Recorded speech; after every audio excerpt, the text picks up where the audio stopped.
gawe supaya misah nggone padha Bandayuda wis mangkat. Kula nggih mangkat. Mangkatmu luput. Lepat kula wonten pundi? Lepat kula wonten pundi? Lho, kok menteleng gemen? Mumpung gak weng.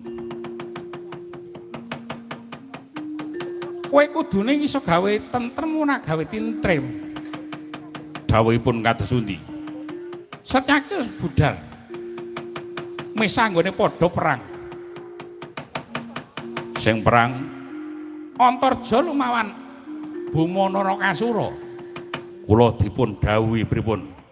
Ewang-ewang ana anggone misah Setyaki. Nah niki. Niki digenahke niki. Ewang-ewang ana misah Setyaki. Setyaki pun kula pisah ana luput. Pripun sampeyan iki? Oh, dadi iki mau luput. Angge luput banget. Ewang-ewang ana misah Setyaki. Lah niki Setyaki pun kula pisah kok luput. Inggih. Yen kula lepat nyuwun ngapunten Kakang Patih. Ayo padha-padha. Nyalu dute. Perang genah. Yen ora aku dhewe sing tumandang gawe rampung perkara iki.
Samar pamoring sukma sinukmaya winaya ngasapi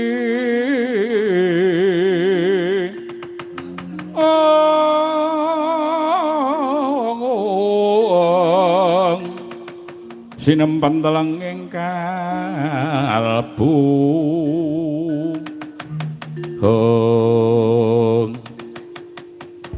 mengko tonggir Antarja wonten bangadhawuh Kanjeng Prabu aja nganti kedelarung-delarunganipun padha pancakara mundhak gawe dalan susahing para kawula. Lajeng resanipun wektu dina iki gandeng negara Ndrawati tak sawang kaya durung tentrem. Mula ingsun durung bisa prapting negara Ngamarta. Mung Antarja wae bali ya.